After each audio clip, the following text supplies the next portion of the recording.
अभी कुछ प्रॉब्लम नहीं है। जब भी वापस आप फेस करोगे एंजाइटी में आएगा जो एक्सेस है। सो अगर टाइम से ट्रीट नहीं करो एंजाइटी में जाएगा। Again if you leave it like that, panic disorder, बहुत जोर से पैनिक आ जाता है, कुछ होता है पैनिक डिसऑर्डर। फिर भी आप ट्रीट नहीं करो obsessive disorder, OCD, compulsive disorder.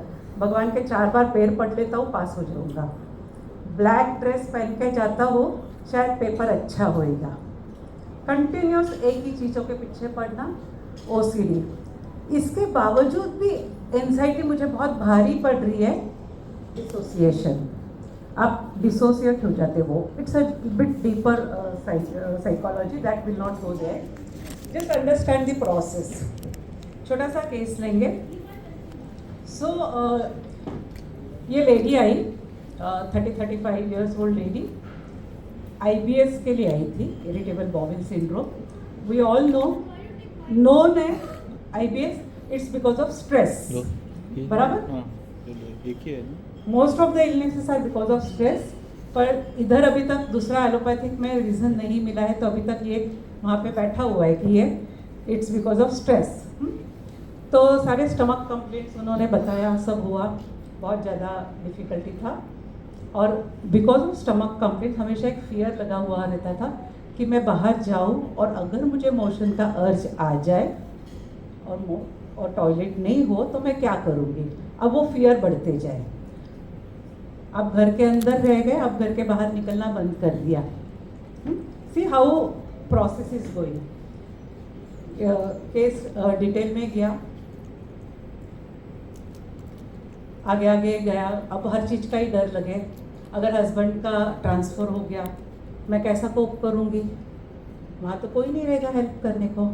अगर मैं बाहर जाऊँगी और मेरे पीछे से मेरे ससुर को स्ट्रोक आ गया, क्या होएगा, वो तो मुझे दोष दे देंगे कि बहू तो भाग गई। हर चीज़ का अब डर लगे। और पूरी हिस्ट्री में उसने बताया husband is very supportive, mother in law is very supportive, father is very supportive, सिर्फ पूरी फैमिली सपोर्टिव है। लेकिन एंजाइटी का क्या करें। डिटेल में गया, चाइल्डहुड में गया, चाइल्डहुड में पेरेंटल कॉन्फ्लिक्ट्स थे, वहाँ से एंजाइटी का हमको दिशा मिली और होम्योपैथिक मेडिसिन दिया, जिससे पूरा ठीक हो गया। IBS ठीक हो गया, एंजाइटीज ठीक हो गया, हस्बैंड का ट्रांसफ़र हो गया, दूसरे सिटी में गए। पहले शी सेड एंजाइटी अब मुझ पर हावी नहीं होती। उसके बाद अब्रॉड चले गए, शी कुड कोप अप। तो स्टमक इश्यूज तो ठीक हुए ही, लेकिन एंजाइटी जो हर चीज़ को आपको डर लगता है वो भी सेटल हो गई। तो आपको समझना है कि इसका कहाँ से शुरू होकर वो कहाँ जाती है, और इसलिए होम्योपैथी में आपको बहुत डीपर केस टेकिंग लगता है। पैंडेमिक सडनली बड़ा सा चेंज हो गया ना, सबके लिए एक स्ट्रेस वाली सिचुएशन थी, हर एक को कोप करने को टाइम लगा। लेकिन कुछ कुछ चीज़ के इम्प्रिंट्स रह गए हमारे पास, कोई उसमें से पूरा निकल गया, कोई अभी भी उसको लेके घूम रहा है, अभी भी कोई हाथ धो रहा है, अभी भी थोड़ी सी सर्दी खांसी हो गया मास्क पहन लेता है, दूरी बना के रखते हैं, अभी भी प्रॉब्लम चालू है। अगर आप सब डॉक्टर्स हैं, आप सबको समझ रहा है कि ये इश्यूज अभी भी चालू है, कि कोई बाजू में आके खांस ले थोड़ा सा, वो कोविड तो दिमाग में आ ही जाता है। तो ये लड़की थी जो OCD के लिए आई है मेरे पास।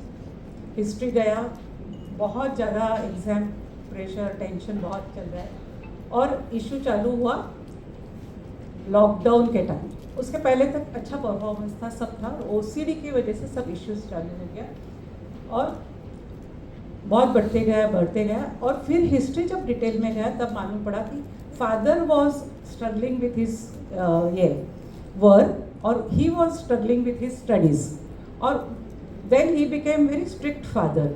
उनका जो प्रेशर इसके ऊपर परफॉर्मेंस का बनते गया, और इसलिए ये लड़की के ऊपर इतना प्रेशर बन गया कि वो अपने आप में कोप नहीं कर पा रही है।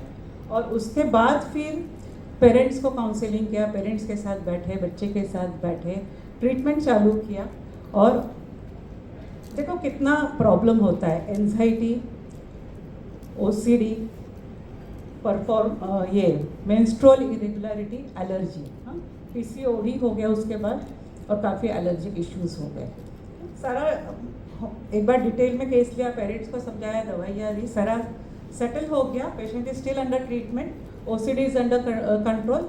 पेशेंट 12th में है तो थोड़ा एंजाइटी अभी भी बना है, लेकिन बहुत कंट्रोल में कोप अप कर पाई है। ये वाला वही एग्जाम्पल है जो मैंने आपको बताया, जो बच्चे ने डराया और बच्चे में प्रॉब्लम हो गया, वो एकोनेट और ओपीएम दिया था। मेजर लॉसेस लाइफ में, जब मेजर लॉस होता है, फिर वो कुछ भी होने दो, पेरेंट्स सडनली कोविड में चले गए, बहुत बच्चे अनाथ हो गए, हस्बैंड चले गया, और बहुत कुछ, financial loss, major financial losses हुए, वो एक बहुत बड़ा एंजाइटी का कारण बना। वैसा एक ये लेडी आई थी जो जिसके पेरेंट्स चले गए और उसके बाद बहुत एंजाइटी तैयार हुई। तो अब इसको हर चीज़ का डर लगे, एम्बुलेंस बाजू से गए तो डर लगे, हॉस्पिटल दिखे तो डर लगे, कुछ भी थोड़ा थोड़ा हो जाए तो डर लगे। वापस ये केस डिटेल में गया और तभी हमको मालूम पड़ा कि मदर के लॉस के बाद ये प्रोसेस तैयार हुआ, फिर उसको ट्रीटमेंट दिया गया, एंजाइटी सेटल हुआ। तो why I am taking so many, अभी ये करंट सिनेरियो है यूएसए का जॉब इंस्टेबिलिटी। बहुत बच्चे जो यूएस में है और उनको बहुत स्ट्रेस है कि हमारा जॉब कभी चले जाएगा और तो हमको इंडिया वापस जाना पड़े, और उसके वजह से काफ़ी एंजाइटी के और पैनिक अटैक्स बहुत बढ़ गया है, वो इश्यूज अभी है। वापस अगर आप देखोगे तो रोटी का सवाल है, बराबर, जॉब चले जाएगा, आप इंडिया आ जाओगे, जब पूरे ही चेंज हो गया, यहाँ जॉब मिलता है नहीं मिलता है। So these are the issues, I think ये लास्ट है।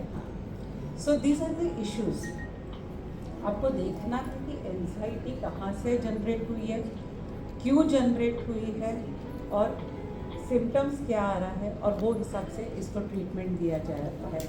लेकिन छोटा मतलब ठीक है, अभी क्या है, बच्चा कर रहा है, छोड़ो ना, मत करो, छोड़ो मत, ये कब जाके बड़ा बन जाएगा आपको नहीं पता है।